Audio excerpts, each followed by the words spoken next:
तो हेलो दोस्तों, कैसे हैं आप सब। स्वागत है आपके अपने चैनल में। सबसे पहले तो सॉरी, मैंने काफ़ी दिन से वीडियो पोस्ट नहीं करी क्योंकि मैं घूम रहा था और काफ़ी एंजॉय भी किया, इसलिए नई कहानी नहीं लिख पाया। मैं जल्दी ही एक नई स्टोरी के साथ आपसे मिलूँगा और अपनी छोटी सी जर्नी का ब्लॉग आपके साथ शेयर कर रहा हूँ। पता नहीं इसको ब्लॉग बोलेंगे भी या नहीं, तो पहले आप लोग देख लो, फिर कमेंट में बताओ इस वीडियो को मैं क्या नाम दूँ। तो हेलो भाई लोग, मैं हूँ राम और मैं आपके साथ अपने कुछ ट्रैवल मोमेंट्स को शेयर करने जा रहा हूँ। हमारी इस यात्रा की शुरुआत हम करते हैं लखनऊ के रेलवे स्टेशन से, जहाँ हमारी ट्रेन रात को 11 बजे आने वाली थी, पर वो हो जाती है 1 घंटे लेट। और फिर हम फटाफट से ट्रेन में चढ़ते हैं और सुबह के 5:30 बजे हम बनारस पहुँच गए। तो गाइज, ये है हमारा बनारस जंक्शन, जो कि अभी अंडर कंस्ट्रक्शन है।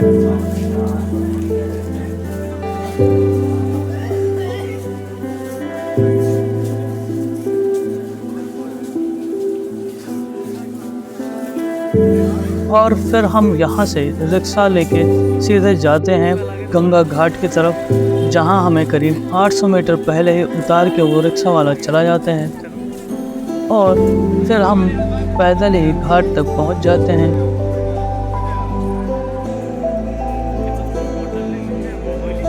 यार, लेकिन यहाँ आते ही अजीब सी खुशी का एहसास हो रहा था।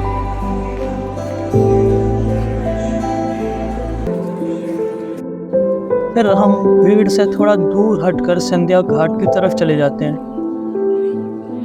अभी 7 ही बजे हैं और संध्या घाट पे सुबह सुबह बहुत ही शांत माहौल था, तो हम कुछ देर यहीं रुके।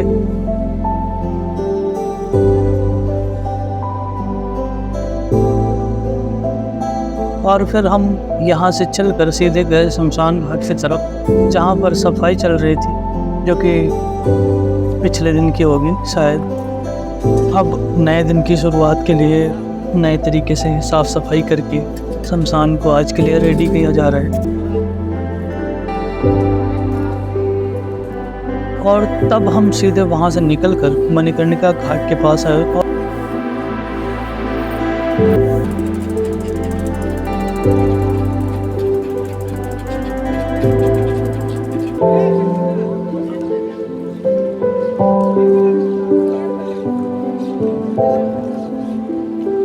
और वहाँ से हमने एक बोट में सफ़र किया।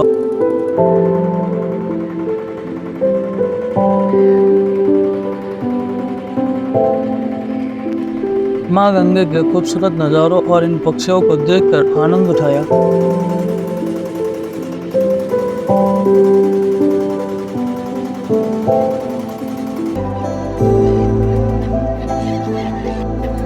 इन पक्षियों को लोग नमकीन और दाने खिला रहे थे, जिससे देखकर बहुत ही अच्छा लग रहा था।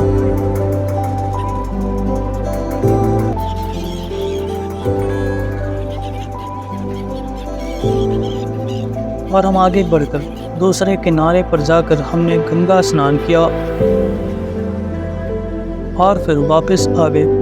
अब करीबन 10 बज गए थे और हम फिर से एक बार शमशान घाट की तरफ गए। अब वहाँ पर कुछ लाशों को जलाया जा रहा था।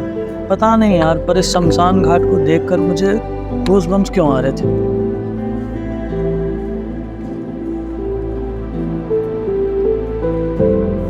फिर कुछ घूमने के बाद हमने श्री काशी विश्वनाथ के दर्शन किए और फिर तब तक हमको 3 बज गए थे, क्योंकि अंदर बहुत भीड़ थी। यार, लाइन में खड़े खड़े हमको करीब 2 घंटे लग गए बाबा तक पहुंचने में। जैसे तैसे हर हर महादेव का बूस्टर डोज लेते हुए हमने दर्शन किया। और जब हमने बोला अंदर जाकर सिर्फ पैर छूने के लिए पूछा, तो वहाँ के एक कार्यकर्ता ने हमको बोला 3000 रुपये लगेंगे।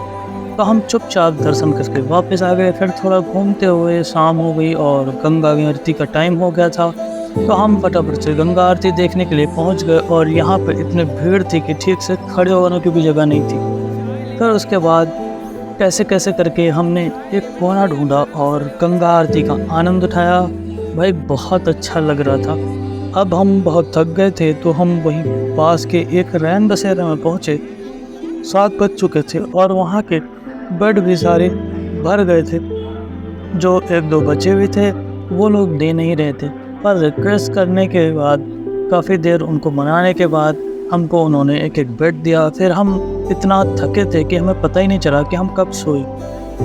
अब दूसरे दिन हम थोड़ा घूमने खाने के बाद सीधा आ गए वाराणसी रेलवे स्टेशन, और फिर यहाँ हमने टिकट ली मैहर धाम के लिए। बट वो क्या है ना, हम ट्रेन में बैठकर करीब 22 किलोमीटर ही आगे बढ़े थे और हमारी ट्रेन का एक्सीडेंट हो गया। एक जेसीबी ने हमारी ट्रेन को ठोक दिया, या वो कहेंगे ट्रेन ने जेसीबी को ठोक दिया। वहाँ पे पहुँच के अधिकारियों ने बताया कि अगर ट्रेन की पटरी में जेसीबी के टुकड़े फंस जाते तो बड़ा हादसा हो सकता था, शायद ट्रेन के कुछ डिब्बे पलट भी सकते थे। फिर क्योंकि ट्रेन एक्सीडेंट की वजह से करीब 5 घंटे लेट हो गई थी, तो हमने मैहर जाने का प्लान कैंसिल कर दिया और हम बीच में ही मानिकपुर स्टेशन पर उतर गए और वहाँ से चित्रकूट के लिए निकल गए। फिर हमने चित्रकूट के राम घाट में रात बिताई और सुबह उठकर माँ मंदाकिनी की गोद में स्नान करके हम राम घाट के मध्य गजेंद्र शिव मंदिर में दर्शन के लिए गए। यहाँ भी लोग बड़ी श्रद्धा से आते हैं।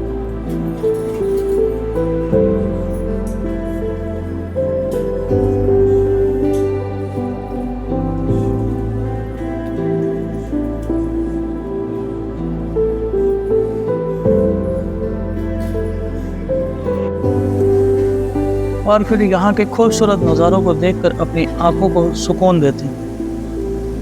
हम थोड़ा राम घाट में ही घूमने लगे।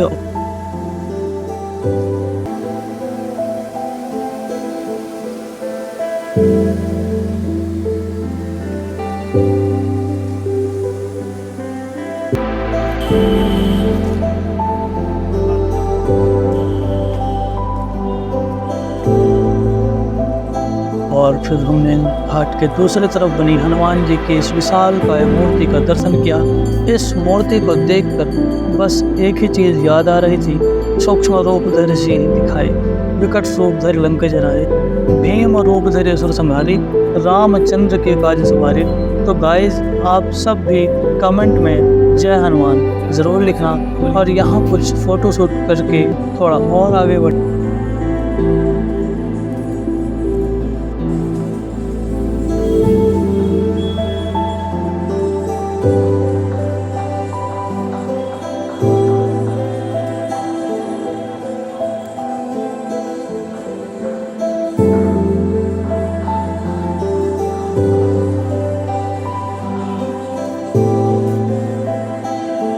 और चित्रकूट की खूबसूरती को निहारते हुए हम सीधे पहुंच गए कामतानाथ बाबा के मंदिर, जहां हर कामना पूरी होती है। फिर हम प्रसाद लेकर सीधे मंदिर गए दर्शन के लिए। तो ये है मंदिर के अंदर का दृश्य। और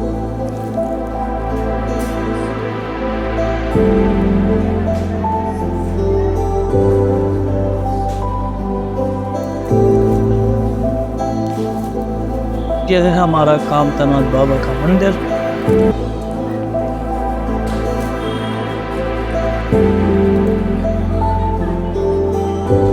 फिर हम भी मन्नत की पट्टी को बांध के परिक्रमा के लिए निकल पड़े। इस मंदिर की परिक्रमा मार्ग की लंबाई करीबन 5 किलोमीटर है।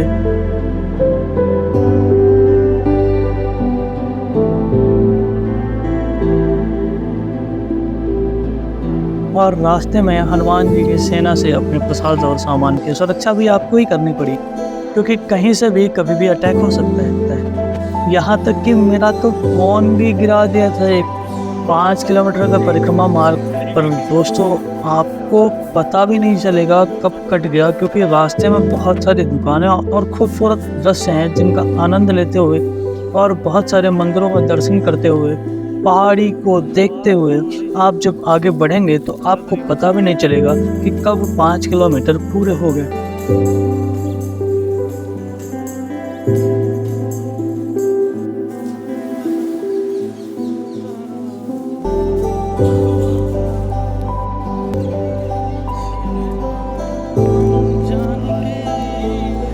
खूबसूरत पहाड़ी का नज़ारा, सुंदर सुंदर भगवान की मूर्तियाँ और प्राचीन मंदिरों को देखते हुए आप आगे बढ़ते जाएंगे। ऐसा लग रहा था मानो सारे सुकून तो बस यही दुनिया के झमेलों में फालतू है, फालतू ही पड़े हैं। ये सारा वीडियो मैंने फ़ोन से ही रिकॉर्ड किया है, तो कैमरा क्वालिटी थोड़ी बकवास है, बट नज़ारों को सामने से देखने पे आपको एक अलग ही खुशी होगी।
और यहाँ से घूम के हम सीधे पहुँच जाते हैं अयोध्या। सॉरी, बीच में मैं कुछ रिकॉर्ड करने वाला था बट मौका नहीं मिला, क्योंकि मेरा कोई इरादा नहीं था। मैं बस अपनी खुशी के लिए घूमने आया था, तो ये व्लॉग को मेरा कोई इरादा नहीं था, इसलिए मैं रिकॉर्ड नहीं कर पाया, तो उसके लिए सॉरी। फिर हम यहाँ सीधे अयोध्या पहुँचे और अयोध्या में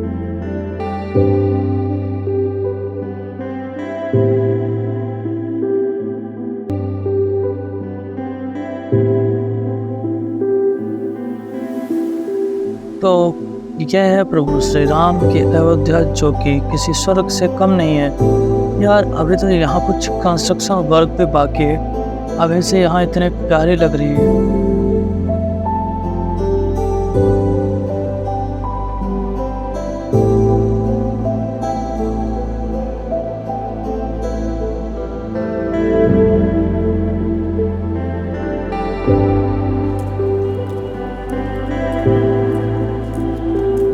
जब काम पूरा हो जाएगा तो पता नहीं कितना सुंदर लगेगा श्री राम की नगरी। और यहाँ पहुँचकर हम थोड़ा आराम करते हैं और फिर सरयू नदी में नहाने के बाद हम निकल जाते हैं श्री राम के भव्य मंदिर की तरफ। और अभी सिर्फ सुबह के 5:30 बजे हैं, इतनी भीड़ है, लाइन में खड़े हैं सब, अभी मंदिर खुला तक नहीं है। फिर करीब 7 बजे मंदिर खुलता है, तब तक अंदर लाइन में बहुत भीड़ हो जाती है।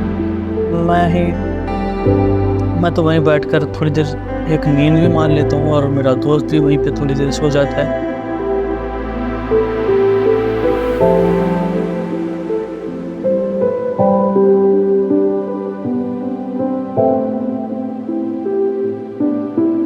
और फिर मंदिर खुलने के बाद हम अंदर जाते हैं और भारी मात्रा में लोग आए थे।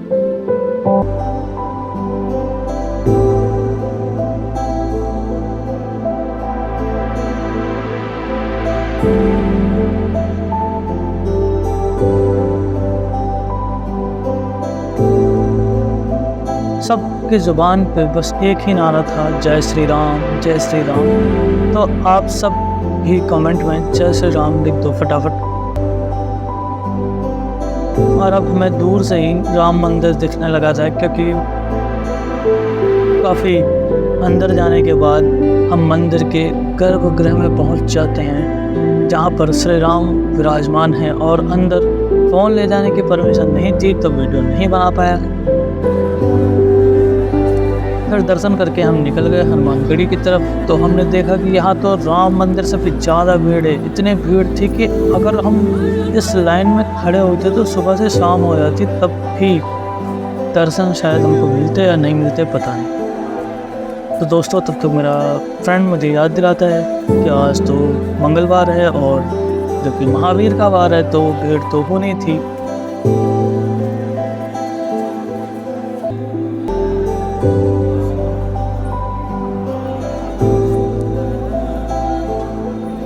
फिर हम दूर से ही दर्शन करके आगे हम निकल जाते हैं और कनक मंदिर और राधा कृष्ण मंदिर ऐसे ही कई सारे मंदिरों में घूमते हैं। वाकई यार, अयोध्या बहुत खूबसूरत है।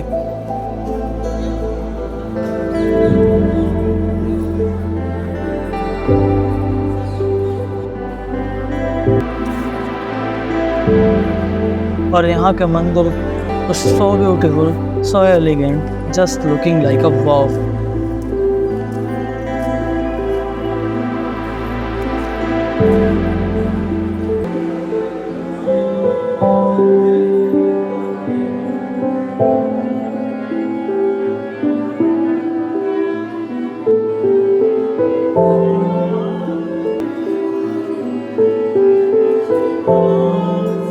वाव, हमने रास्ते में कुछ झांकियाँ भी देखी जो कि बहुत ही प्यारी थी। अब हमारे सफ़र समाप्ति की तरफ था, क्योंकि इतना सब घूमने में हम लोगों को लगभग 4 से 5 दिन हो गए थे और अब हम इतना सफ़र तय करके थोड़ा थक भी गए थे, तो हम अयोध्या से सीधे अपने घर आ जाते हैं। तो दोस्तों, ये थी मेरी छोटी सी ट्रिप। मुझे तो ये व्लॉग जैसी नहीं लगी। आप लोग भी कमेंट में बताओ इस वीडियो को क्या नाम है। अगर आपको वीडियो पसंद आई हो तो वीडियो को लाइक करें और शेयर करें उनके साथ जिनके साथ आप यहाँ पर जाना चाहते हैं, और कमेंट में बताओ कि आप सबसे पहले कहाँ जाना चाहोगे। Thanks for watching.